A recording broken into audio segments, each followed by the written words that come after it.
बीच में समाज की अपनी समझ के बीच में सुन रहे हैं कि कोई आदमी पैदल चल रहा है, कुछ बात कर रहा है राजनीति का, जिससे आपका कभी सरोकार यदा कदा होता है। उसको लेकर अगर आपके मन में कोई सवाल है, उसको लेकर अगर आप कोई सुझाव देना चाहते हैं, तो मोबाइल में देखे हैं 2 मिनट का रील आया, कुछ देखे, कुछ समझे, कुछ नहीं समझे। आपकी अपनी अवधारणा है 50 साल की कि समाज कैसे चलता है। नेताओं के बाद सबसे ज्यादा समाज से जो जुड़ा 2 वर्ग है, वो एक पुलिस प्रशासन वाले लोग हैं, एक वकील साहब लोग हैं और डॉक्टर हैं, जो समाज से सीधे तौर पर डेली सैकड़ों लोगों से आप 2-4 होते हैं। तो आपका अनुभव, आपके प्रश्न, आपकी शंकाएं, अगर आप उस पर कुछ बोलना बताना चाहते हैं तो आपसे सीखना भी चाहते हैं, और जो मैंने देखा, जो मैं करने का प्रयास कर रहा हूं, अगर उसको लेकर आप कुछ पूछना चाहते हैं तो वो भी बेझिझक होकर पूछिए। कड़वी बातें कहनी है तो वो भी जरूर कहिए। आप लोग तो दवा देने में माहिर हैं, तो डॉक्टर को पहले रोगी को कहते हैं भैया सुई लगेगा इस बार बहुत, लेकिन घाव है तो सुई तो लगाना पड़ेगा। तो कड़वी बात भी करनी है तो उसमें हिचकिचाइए नहीं, जो सवाल करना चाहते हैं करिए। इसमें कई लोग नॉन डॉक्टर्स भी बैठे हुए हैं, आप भी अपना, चूंकि डॉक्टरों की संख्या ज्यादा है इसलिए डॉक्टरों को मैं कह रहा हूं, बाकी दूसरे लोग भी अपना सवाल कर सकते हैं। बहुत बहुत धन्यवाद। मैं डॉक्टर शैलेश कुमार सिन्हा, ये पटने में यूरोलॉजिस्ट हूँ। मेरा केवल 2 सवाल है कि आप आइएगा तो बिहार में सबसे ज्वलंत समस्या है करप्शन। हर एक जगह पूरी बिहार में छोटे से बड़े डिपार्टमेंट में करप्शन है, उसको कैसे आप हटाइएगा। दूसरा जो है, बिहार में जातिवाद है और लोग वोट भी देते हैं जात के नाम पर, इसको कैसे आप रिमूव कीजिए। Thank you. आपका फिर से सबका धन्यवाद कि आप समय निकाल कर आए हैं। जितने भी आपने सवाल किए हैं वैलिड सवाल है, आपके डाउट्स, आपकी शंकाएं सब वैलिड ही है। किसी ने कहा कि आप तो पहले सब दल को जिताए हैं तो आप पर भरोसा क्यों करें। कोई कह रहा है कि अरविंद केजरीवाल ठगा है तो अब आपको क्यों फिर से मौका दें। डॉक्टर साहब ने तो पूरा 77 से पूरा हिस्ट्री ही पढ़ के बताया। 77 से ही 47 से तो ज्यादा आप राजनीति का आपको आइडिया नहीं है। मेरे भाई, कम से कम खुशी की बात यह है कि आप में इतनी चेतना बची हुई है, इतना हिम्मत बचा हुआ है कि आप आकर कुछ समाज या अपने विषय में कुछ बोल पा रहे हैं। जनसुराज की सबसे बड़ी ताकत, सफलता यही है कि इतने अपने आप को प्रबुद्ध कहने वाले लोग एक क्वासाई पॉलिटिकल प्लेटफॉर्म पर आकर बैठे हुए हैं। न तो नेता और को तो देख के आप पहले डर के मारे भागते हैं कि चंदा उंदा लेगा, क्या करेगा क्या नहीं करेगा। आप यहाँ आए हुए हैं और इस घबराहट में नहीं है कि आपसे कोई कुछ ले लेगा, और आपकी हिम्मत हो रही है कि आप खड़ा होकर सवाल पूछ रहे हैं। ये जनसुराज की पहली ताकत और सफलता है। आप जितने यहाँ डॉक्टर सज्जन बैठे हुए हैं, जिन्होंने पूछा कि स्वास्थ्य व्यवस्था को आप कैसे सुधारिएगा, आप लोगों में कई लोगों को अपने अपने स्वास्थ्य मंत्रियों से भी मिलने का अवसर मिला होगा। उनसे कभी नहीं पूछे होंगे, क्योंकि बिहार सरकार में स्वास्थ्य विभाग का एक ही कार्यक्रम है, पता करो कौन डॉक्टर का सबसे ज्यादा प्रैक्टिस चलता है, उसका ट्रांसफर करो और उससे बदले में पैसा का उपाय करो। लेकिन आप में से किसी भी डॉक्टर ने आज तक ये हिम्मत नहीं की होगी कि जाकर पूछे स्वास्थ्य मंत्री से, जिसको आप वोट दबाते रहे हैं, कि भैया ये आप स्वास्थ्य सुधारने के लिए क्या करेंगे। पीछे सज्जन ने हमसे माल न्यूट्रिशन की भी बात पूछी है, अलग अलग आपने सवाल किया है, तो आप उन सवालों पर आएंगे, एक एक सवाल का जवाब भी देंगे। आपकी हमारी दुर्दशा इसलिए है कि बहुत साल पहले, सैकड़ों साल पहले, जो ग्रीस के बड़े दार्शनिक प्लेटो ने कहा कि if you do not participate in democracy, be ready to be ruled by your inferiors. अगर समाज में, राजनीति में आप भागीदार नहीं बनोगे तो इस बात के लिए तैयार रहो कि कोई मूर्ख आदमी राजा बनकर आप पर शासन करेगा। तो बिहार की जो दुर्दशा है वो इसीलिए है कि आप चाहे डॉक्टर हैं या व्यवसायी, अपने आप को सो कॉल्ड प्रबुद्ध कहने वाले लोगों ने राजनीति और राजनीति करने वाले व्यवस्था से अपने आप को अलग कर लिया है। और आप सोच रहे हैं कि जो आदमी शराब का व्यापार करता है, जो बालू माफिया है, वो आकर बढ़िया स्वास्थ्य व्यवस्था काहे नहीं बना रहा। ये कोई रॉकेट साइंस नहीं है मेरे भाई। आप बालू माफिया को स्वास्थ्य मंत्री बनाओगे तो उससे स्वास्थ्य व्यवस्था नहीं सुधरेगा। तो अगर आप गलत आदमी का चुनाव करेंगे तो गलत ही होगा। अब मैं शुरुआत करूंगा भाई साहब के सवाल से, क्योंकि इन्होंने वो व्यक्तिगत एक सवाल उठाया है कि आप अब बहुत बड़े ज्ञानी बन रहे हैं, आप ही तो इन लोगों को बढ़ाए। ठीक तो बात है मेरे भाई, हमको आप बहुत ज्यादा क्रेडिट दे रहे हैं। कोई किसी को बना नहीं सकता है। हाँ, ये जरूर बात है कि पिछले 10 बरस में इनमें से कई नेताओं को, दलों को बढ़ाने में हमने कंधा लगाया है। नीतीश कुमार को हमने नहीं बनाया है, लेकिन नीतीश कुमार का जब दुर्दिन हुआ था तो उनको जिताने में मदद की थी, तो वो उसका उतना दोष हमारा है। लेकिन आप यहाँ आज क्यों आए? आप प्रशांत किशोर को सुनने नहीं आए, आप किसी साधारण डॉक्टर के लड़के को सुनने नहीं आए हैं। आप यहाँ इसलिए भी नहीं आए हैं कि हम 2 बरस से पैदल चल रहे हैं। हम 20 बरस पैदल चलेंगे तो एक डॉक्टर अपना 1 मिनट समय नहीं छोड़ेगा। आप इसलिए आए हैं कि 10 बरस हमने वो काम किया है, समाज में लोगों को पता है कि ये आदमी अच्छा है, खराब है, इस आदमी को राजनीति का समझ है। अगर पैदल चल रहा है तो कुछ न कुछ सोचिए कि चल रहा होगा। ये अपने आप को बड़ा मत बनाइए, अपने आप को पेडेस्टल पर मत बैठाइए। हम जब पैदल चलते हैं, लोग दुकान में, दलान में बैठ के हंसता है, क्या ही चलने से कुछ होगा बिहार में। फिर भी हमारे पास आता है, इसलिए आता है कि उसको डर है कि ये प्रशांत किशोर चल रहा है। और वो डर इसलिए है कि 10 बरस हमने वो काम किया है जो आप कह रहे हैं। मैं इसका रेफरेंस क्यों दे रहा हूं? क्योंकि मैं किसी मुख्यमंत्री का लड़का नहीं हूं, मैं किसी प्रधानमंत्री का लड़का नहीं हूं, मैं एक साधारण डॉक्टर का लड़का हूं। और मेरा काम ही मेरा पहचान है। वो काम किए हैं तब आप हमको सुनने आए हैं। हम आपको ज्ञान देंगे कि कैसे चुनाव होगा, आप सुनिएगा। अगर हमने 10 बरस वो काम नहीं किया होता, आप वो बात नहीं सुनते। लेकिन लालू यादव का लड़का, राजीव गांधी का लड़का अगर आकर आपको ज्ञान दे, तो चाहे जीवन में एक भी चुनाव न जीता हो, आप उसकी बात को खूब गौर से सुनिएगा, क्योंकि वो बड़े बाप का लड़का है। तो ये आप बात समझिए कि हमने उनको बनाया नहीं है, और अगर बनाया है तो उसको सुधारने का भी जिम्मा हम ही लेकर चल रहे हैं। आप कुछ नहीं कर रहे हैं। आप पहले भी कमेंट्री कर रहे थे, अभी भी कमेंट्री कर रहे हैं। किसी ने कहा आप पर भरोसा कैसे करें? आप पढ़े लिखे व्यक्ति हैं, अपने आप को प्रबुद्ध बताते हैं। आपसे ज्यादा तो गांव वाले जानते हैं जनसुराज के बारे में। 2 बरस से हम गांव गांव में घूमकर हमारे वोकल कॉर्ड में गांठ पड़ गया। ये बताते बताते कभी जीवन में हमने किसी से वोट नहीं मांगा। हम लोगों को यही बता रहे हैं कि हम पर भरोसा मत करो, किसी दल पर भरोसा मत करो, अपने बच्चों के लिए जगो, वोट अपने बच्चों के लिए दो। गांव वाले को बता रहे हैं, उसको समझ में आ रहा है, लेकिन यहाँ के आदमी को समझ में नहीं आएगा। और आप उससे बेहतर नहीं हैं। ये पढ़े लिखे लोगों को भ्रम है कि हम लोग बड़ा अच्छा है। बिहार का दुर्दशा इसलिए है कि यहाँ का लोग पढ़ा लिखा नहीं है। तो 2-3 ये जो राजनीति का भ्रम है वो आपको दूर कर देते हैं। बहुत लोगों को लगता है कि जो पढ़ा लिखा नहीं है इसलिए बिहार का दुर्दशा है। इस भ्रम को बिल्कुल दिमाग से हटा दीजिए। जितनी गलती पढ़े लिखे लोग कर रहे हैं, उससे कम गलती अनपढ़ लोग कर रहे हैं। जितनी अगर जाति की बात ले लीजिए, हिंदू मुसलमान की बात ले लीजिए, भ्रष्टाचार की बात ले लीजिए, तो पटना में जितने लोगों को आप जिता रहे हैं, पीछे के लोग तो फिर भी उलट पलट रहे हैं। पटना का विधायक पिछले 20-20 बरस से चुनाव नहीं हारे हैं। और पटना की क्या दुर्दशा है आप लोगों को पता है। तो पढ़ा लिखा वोटर कहीं इस बात का प्रमाण नहीं है। जब देश आजाद हुआ तो इस देश में कुल 18% लोग साक्षर थे, 82% लोग निरक्षर थे। 82% इलिटरेट समाज ने गांधी को अपना नेता बनाया, अंबेडकर को, नेहरू को, पटेल को, बोस को चुना। आज पेपर पे बिहार में 77% लोग पढ़े लिखे हैं, और आपने पिछले 30 बरस में किसको नेता बनाया है ये आपको हमको बेहतर पता है।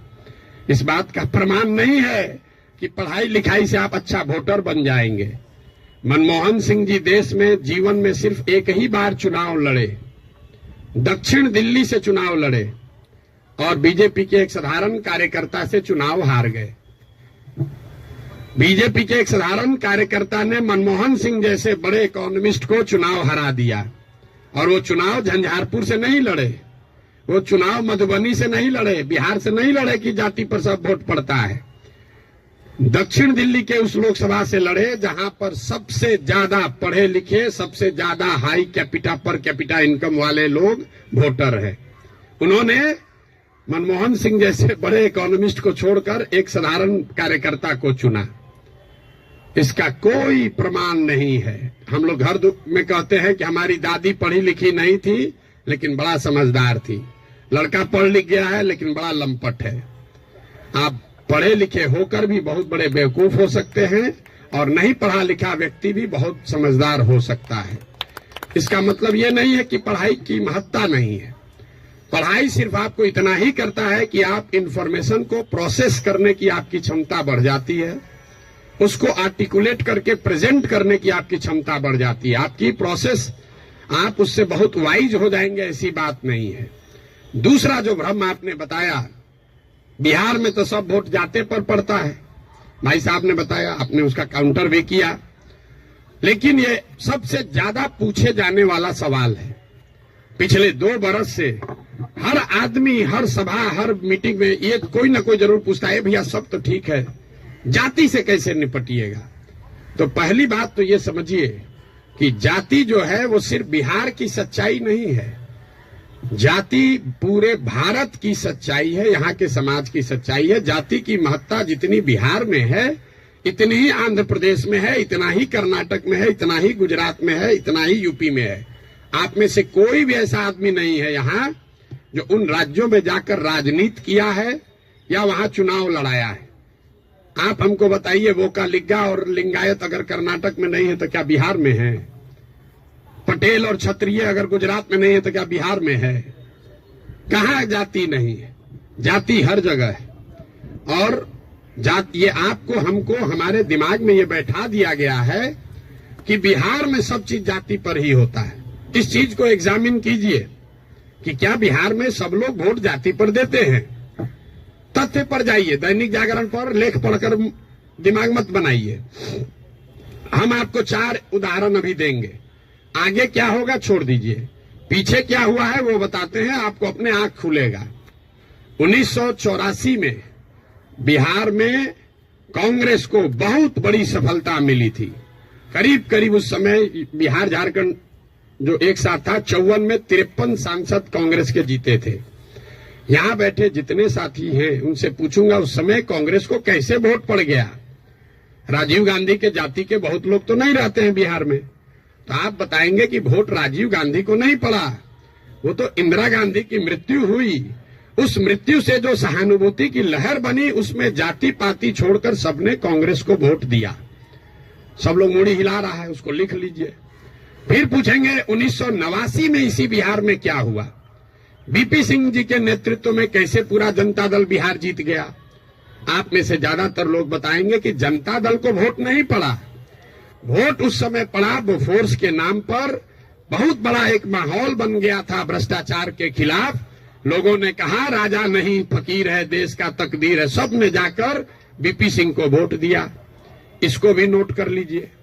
फिर आपसे पूछेंगे 2014 में क्या हुआ, मोदी जीत गए, भाजपा कैसे जीत गया बिहार में। तो आप कहेंगे भाजपा का तो कोई ताकत ही नहीं था, वोट भाजपा को नहीं पड़ा, मोदी को पड़ा। मोदी के नाम पर ऐसी लहर बन गई कि समाज के हर वर्ग ने जाकर मोदी को वोट दिया। फिर आपसे पूछेंगे 2019 में क्या हुआ, तो लोग बताएंगे यहां राजनीति तो सब बात करता है कि भैया एकदम कांटे का मुकाबला था। ये जो पुलवामा हुआ ना, उसके बाद समझिए कि हर जात का आदमी जाकर मोदी को ही वोट दे दिया। इन चारों चुनावों को आप कागज में लिख लीजिए। 84 एक घटना है, किसी बड़े नेता की मृत्यु और उससे उपजी हुई सहानुभूति की लहर। 89 एक विषय है भ्रष्टाचार, बोफोर्स और उससे बनी हुई लहर।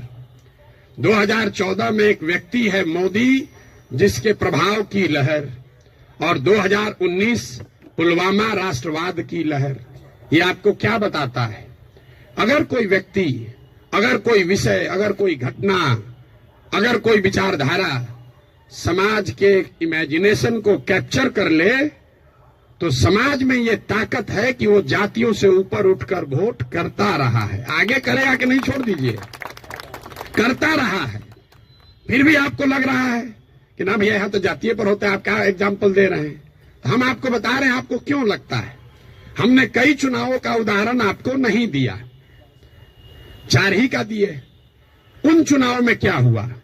जब लड़ने वाला व्यक्ति या चुनाव, उसमें कोई ऐसी बड़ी घटना ना हो, कोई नया विकल्प ना हो, कोई चेहरा ना हो, कोई विषय ना हो, दोनों लड़ने वाले एक ही जैसे दिख रहे हैं, तो समाज भी कहता है भैया दोनों तो एक जैसा है, चलो अपने जाते को दे देते हैं। तो ज्यादातर समय जो चुनाव हुआ है पिछले 30-40 वर्षों में, वो कोई डिफरेंशिएटर नहीं रहा है। तो जिसको मीडिया कहता है लहर वाला चुनाव नहीं है। अब आप कहिएगा तो लोकसभा का चुनाव का एग्जाम्पल दिए हैं, विधानसभा में ऐसा नहीं होगा। विधानसभा का एग्जाम्पल देख लीजिए। 2010 में नीतीश कुमार और भाजपा इसी बिहार में 206 विधानसभा जीतकर सरकार बनाए। उस समय नीतीश और भाजपा के गठबंधन में मोदी जी नहीं थे, मोदी जी का नाम इतना बड़ा नहीं था, अमित शाह नहीं थे, भाजपा की इतनी ताकत नहीं थी।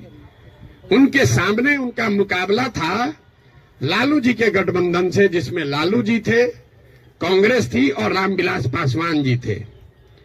लालू जी की ताकत आज के तेजस्वी यादव से तो निश्चित तौर पर ज्यादा थी 2009 में।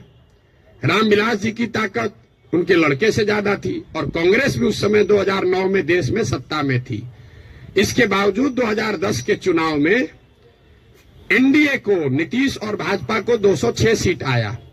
वही गठबंधन जब वो 2020 में लड़े, तो इस बार भाजपा के साथ मोदी भी हैं, अमित शाह भी हैं, देश में भाजपा की ताकत बढ़ी हुई है। दूसरे साइड एनडीए में अब लालू जी के जगह तेजस्वी जी आ गए थे। रामविलास जी का दल तो उस गठबंधन में था ही नहीं, और कांग्रेस की भी ताकत कमी हुई। लेकिन एनडीए गठबंधन को 125 सीट भी मिलने में दम निकल गया। क्यों? क्या एनडीए को वोट देने वाले सारे जाति के लोग बिहार छोड़कर चले गए? नहीं। ऐसा इसलिए हुआ कि 2005 से लेकर 2009 की जो पहली सरकार नीतीश की चली थी, समाज का हर वर्ग ये समझता था कि नहीं, इसमें कुछ न कुछ काम हुआ है। तो जातीय समीकरण भी था और काम भी था, तो 206 सीट आया। लेकिन उसी बिहार में जब नीतीश का काम खराब हुआ, तो उसी एनडीए गठबंधन को 125 सीट आया। आपको लोकसभा का उदाहरण दिया, विधानसभा का उदाहरण दिया, अब आपको मुखिया का उदाहरण दे देते।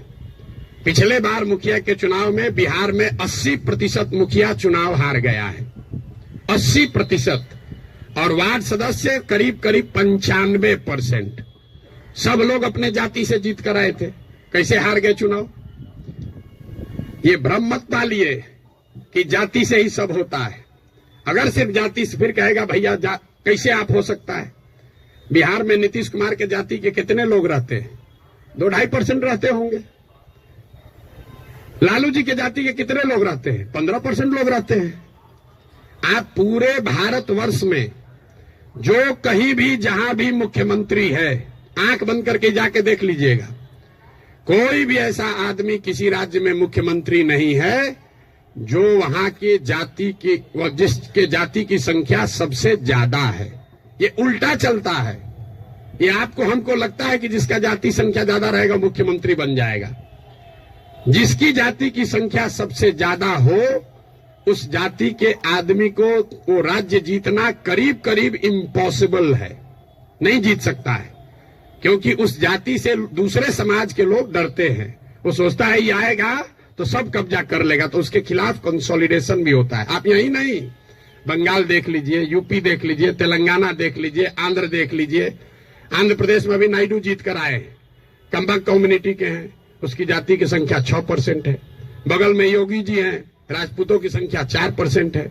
उसके बगल में मध्य प्रदेश में यादव जी हैं, उनकी संख्या 5% से कम है। राजस्थान देख लीजिए, आप कहिए वो तो भाजपा का है, जितना रीजनल पार्टी है सबका उठाकर देख लीजिए, कहीं पर भी जिस जाति की संख्या सबसे ज्यादा है उसका नेता मुख्यमंत्री नहीं है। अब फिर यहाँ गलथेथाई का आदत है, कहेगा ना नीतीश तो पिछड़ा का नेता है। तो भाई अगर कोई नीतीश जी पिछड़ा का समीकरण गोलबंदी कर सकते हैं तो आप भी कर सकते हैं। आपको कौन रोका है? किसने रोका है कि कुशवाहा का जाति का कोई नहीं कर सकता है, या कोई ब्राह्मण नहीं कर सकता है, कोई राजपूत नहीं कर सकता है? भाई अगर कुर्मी समाज का आदमी कर सकता है तो कोई मुसहर भी कर सकता है, कोई कुशवाहा भी कर सकता है, कोई राजपूत भी कर सकता है। आप में वो क्षमता होनी चाहिए, वो प्रयास करने की का मादा होना चाहिए। जाति का भ्रम मत पालिए। और अंतिम बात, मान लीजिए एक बार कि आपको बात मान भी ले कि जाति बड़ा महत्वपूर्ण है, तो जिसको भी राजनीति के जरिए समाज का अगुवा बनना है उसके पास ये विकल्प नहीं है कि समाज में सब सुधर जाएगा तब हम आएंगे। सब आदमी कहता भैया करना तो चाहते हैं लेकिन बिहार में जातिवाद बड़ा है। अरे भाई, तो जब जातिवाद खत्म हो जाओगे तब राजनीति करने आओगे, तो ना जाति कभी खत्म होगा ना कभी आओगे। और अगर खत्म हो ही जाए, अगर भ्रष्टाचार खत्म हो जाए, जातिवाद खत्म हो जाए, बाहुबल खत्म हो जाए, तो आपके हमारे आने की जरूरत क्या है? जो खत्म किया है उसी को आगे रहना चाहिए। अरे आपकी हमारी जरूरत तभी तो है। राजनीतिक अगुवा जिसको बनना है उसको समाज की कमजोरी और उसकी ताकत के रहते हुए ही उसका अगुवाई करना है। आप उससे अलग नहीं हट सकते। किसी ने भ्रष्टाचार की बात कही, भ्रष्टाचार पर आपका क्या प्रोग्राम है? कोई प्रोग्राम नहीं।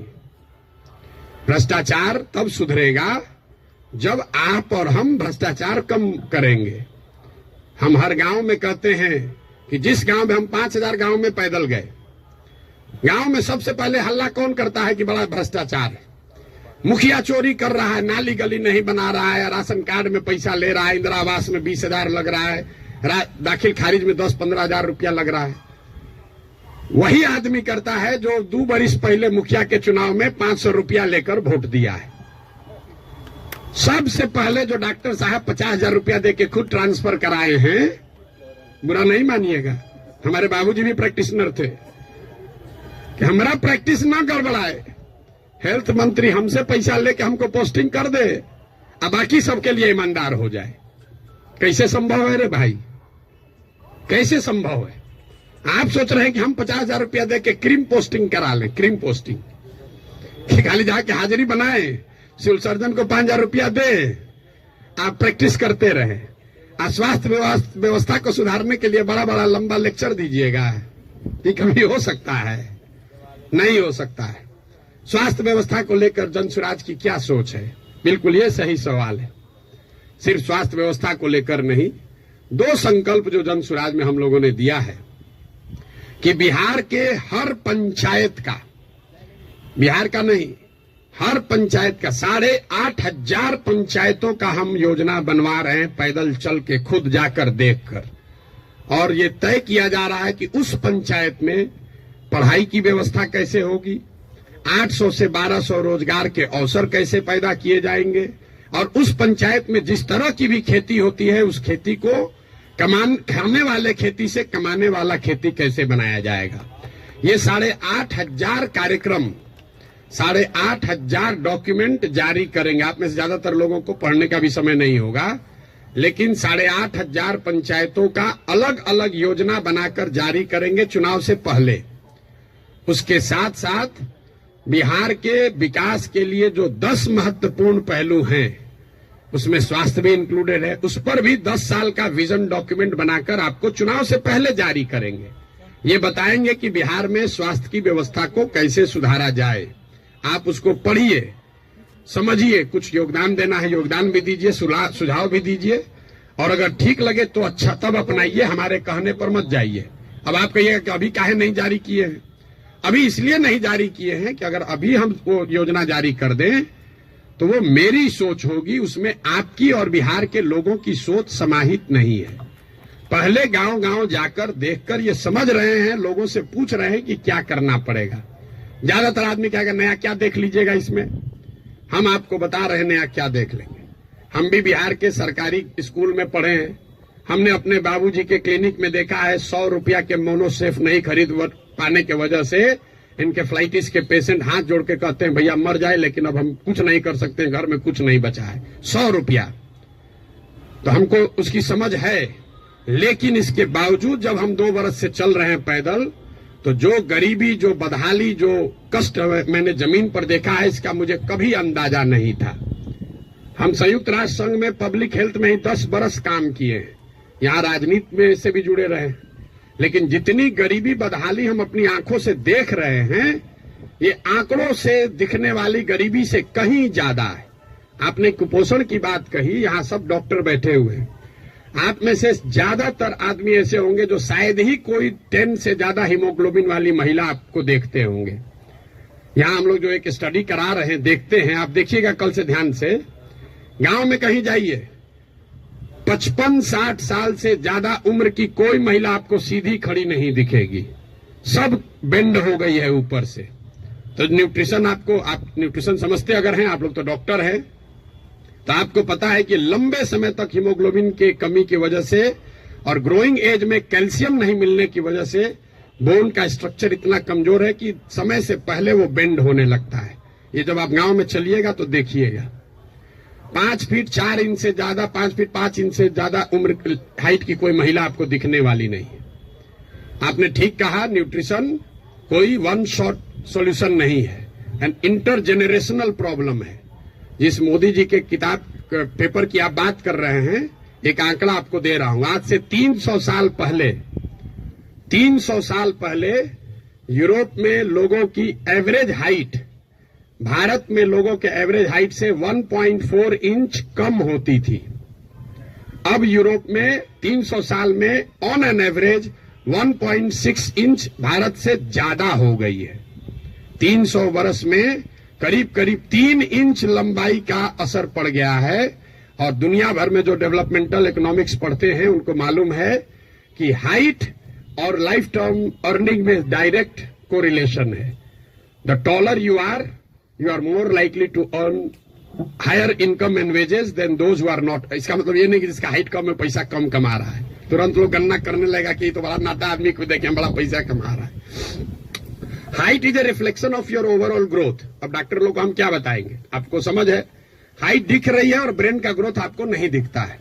तो जो लंबे समय तक स्टडीज हुई हैं उसमें यह क्लियर बताया गया है कि हाइट और लाइफ टर्म अर्निंग, समाज के सोसाइटी में लाइफ टर्म अर्निंग का डायरेक्ट कोरिलेशन है।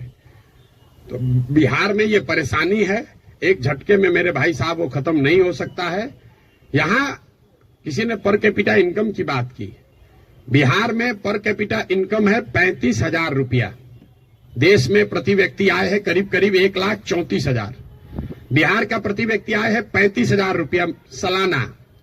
उसमें अगर पटना और बेगूसराय को हटा दीजिएगा तो ये प्रति व्यक्ति आय घट के हो जाएगा 22,000 रुपया। 22,000 को जरा 365 से डिवाइड कर दीजिए, देखिए कि दिन में कितना हुआ।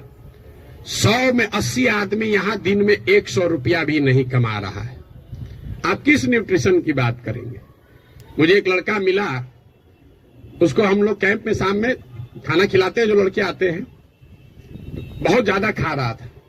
तो उसको ऐसे बुला के पूछे, बेटा ये इतना रोज खाते हो? बोला सर आज तक जीवन में ऐसा हुआ ही नहीं कि हम खाना खत्म कर लिए और तसली में अभी चावल बाकी है। आज तक ऐसा जीवन में नहीं हुआ कि हमारा पेट भर गया हो और चावल अभी तसली में बाकी है।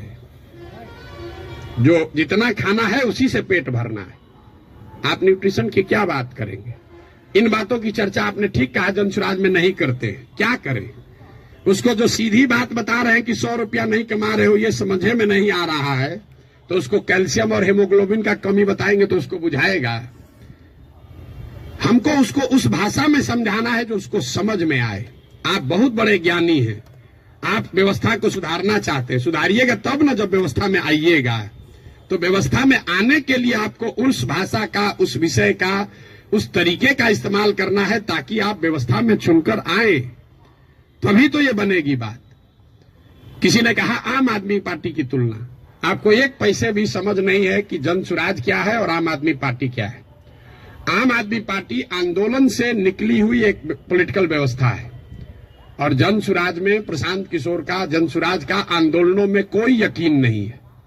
हम रोज ये बात कम से कम 100 दफे कह चुके हैं। जनसुराज आंदोलन नहीं है, इसको जेपी के आंदोलन से कंपेयर मत कीजिए और इसको आम आदमी पार्टी के आंदोलन से कंपेयर मत कीजिए, क्योंकि आंदोलन है ही नहीं। क्यों नहीं है? हमको लोग आगे कहता है भैया आंदोलन कीजिए उससे बिहार सुधरेगा। मेरा आंदोलनों में कोई यकीन नहीं है, क्योंकि मानव सभ्यता का इतिहास आपको बताता है, पूरे दुनिया का, बिहार का, भारत का नहीं, पूरे दुनिया का मानव सभ्यता का इतिहास ये आपको बताएगा कि आज तक किसी भी आंदोलन से, फ्रांस की क्रांति को अगर आप अपवाद के तौर पर हटा दीजिए तो किसी भी रेवोल्यूशन से, आंदोलन से कभी समाज का भला नहीं हुआ है। आंदोलन और रेवोल्यूशन जो है वो किसी को सत्ता से हटा सकता है, वो तेज हथियार है जिससे आप बड़े से बड़े वृक्ष को काट सकते हैं, उससे आप नए समाज का निर्माण नहीं कर सकते। भाई साहब खड़ा होकर जेपी का आंदोलन का एक उदाहरण दे रहे थे। मेरे भाई, जेपी का आंदोलन कहां कहा गया है? आप तो जेपी के आंदोलन में शायद जुड़े हुए हैं, आपने दावा किया। जेपी के आंदोलन में कहां कहा गया है कि बिहार को सुधारा जाएगा? जेपी के आंदोलन का नारा था संपूर्ण क्रांति, इंदिरा गांधी को हटाओ। तो उस आंदोलन की, क्रांति की इतनी ताकत थी, इंदिरा गांधी को हटा दिए। नया व्यवस्था बनाने की बात कहां कही गई थी? अरविंद केजरीवाल या आम आदमी पार्टी ने नई व्यवस्था की बात कहां कही? उन्होंने कहा भ्रष्टाचार हटाओ। हम तो नहीं कह रहे भ्रष्टाचार हटाओ, क्योंकि दुनिया में कहीं इसका कोई प्रमाण नहीं है कि कोई एक कानून बनाकर आप भ्रष्टाचार खत्म कर देंगे। ये तो सतत प्रक्रिया है। जिन देशों ने भ्रष्टाचार पर अंकुश लगाया है, दुनिया में सबसे ईमानदार देश कौन है? जो स्कैंडिनेवियन कंट्रीज हैं, फिनलैंड, स्वीडन, नॉर्वे, डेनमार्क, वहां जाइएगा, वहां करप्शन मिनिमम है। आप जाकर उसका अध्ययन कीजिए कि वहां कैसे करप्शन कम हुआ। वहां अरविंद केजरीवाल थोड़े पैदा हुए थे, वहां जन्म लोकपाल करके कोई विधायक नहीं पारित हुआ। वहां भ्रष्टाचार 4 तरीके से कम हुआ है। पहला, समाज में ये जागृति बनी लंबे समय में कि अच्छे और स्वच्छ लोगों का चुनाव करो, मतलब इलेक्टोरल प्रोसेस को जहां तक हो सके उसको स्वच्छ बनाया गया।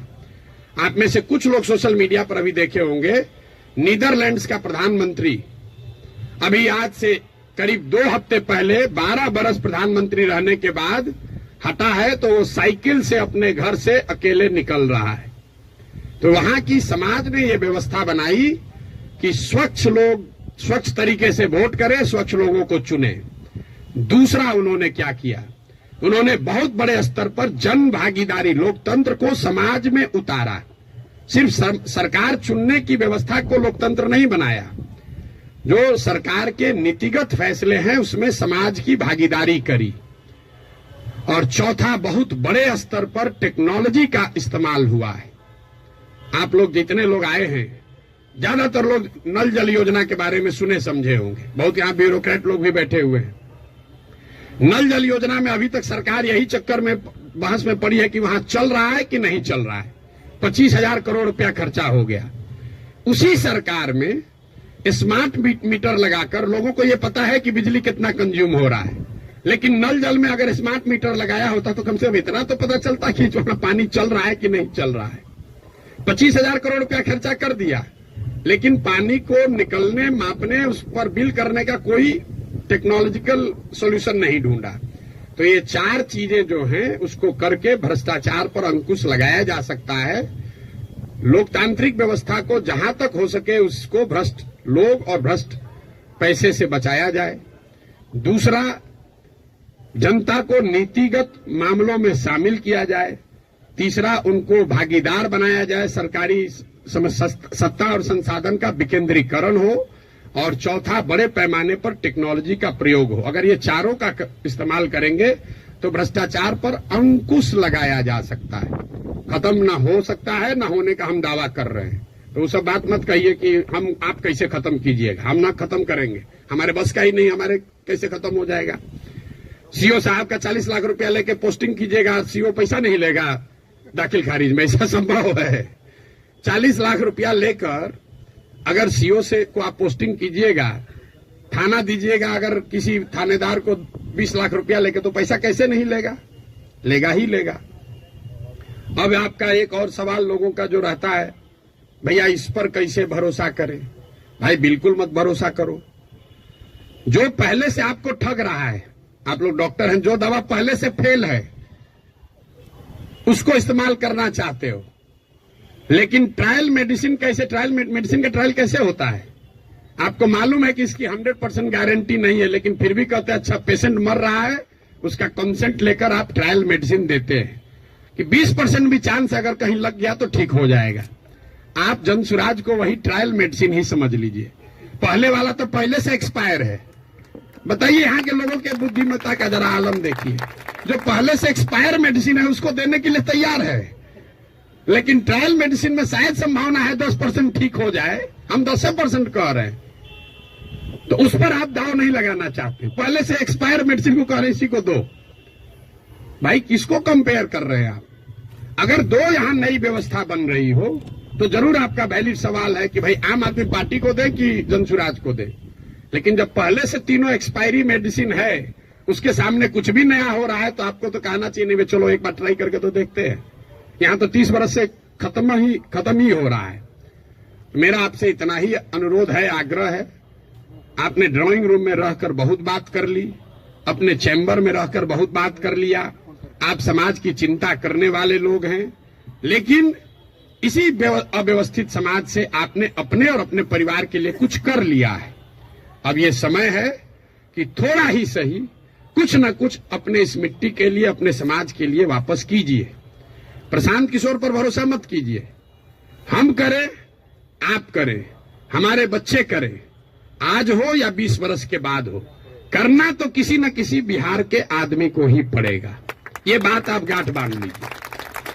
कोई तमिलनाडु से आकर बिहार की व्यवस्था सुधारने वाला नहीं है। और डॉक्टरों का और बुद्धिजीवियों के लिए अंतिम बात, आपका सबसे बड़ा स्टेक है। कई बार पैसे वाले बुद्धिजीवियों को लगता है हम तो बचे हुए हैं, इससे हमारा लड़का तो बंगलोर सेटल हो गया।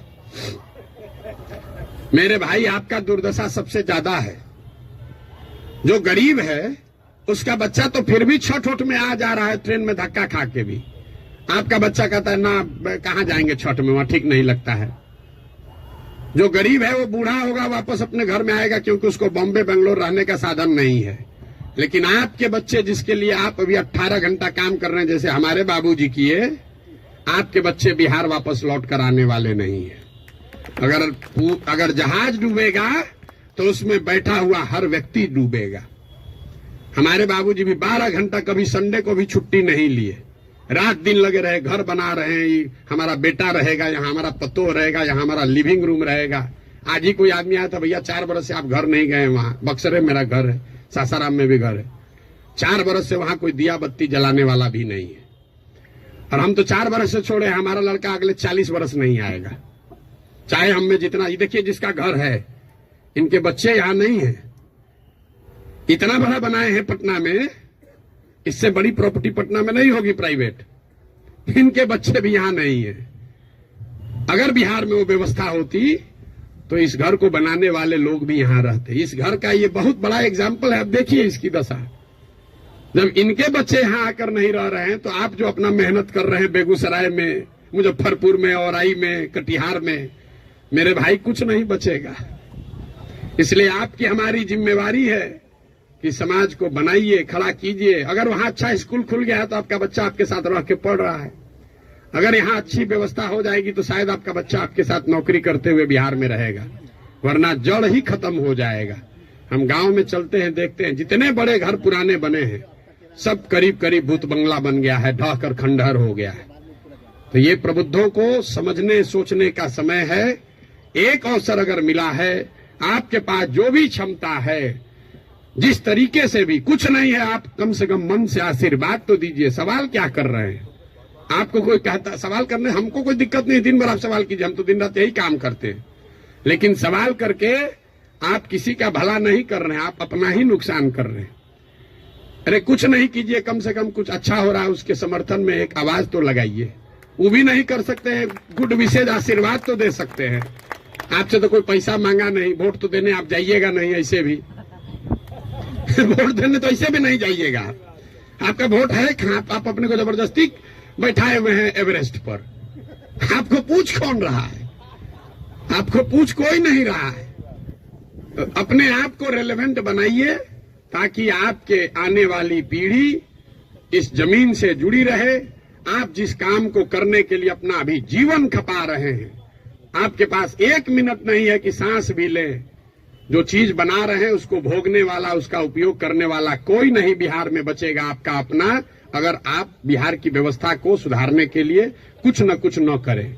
और ये आपकी हमारी नैतिक और मौलिक जिम्मेवारी भी है कि अगर भगवान ने हम लोगों के लिए अच्छा कुछ कर दिया है तो हम लोग की जिम्मेवारी है कुछ वापस हम लोग इस समाज को दें।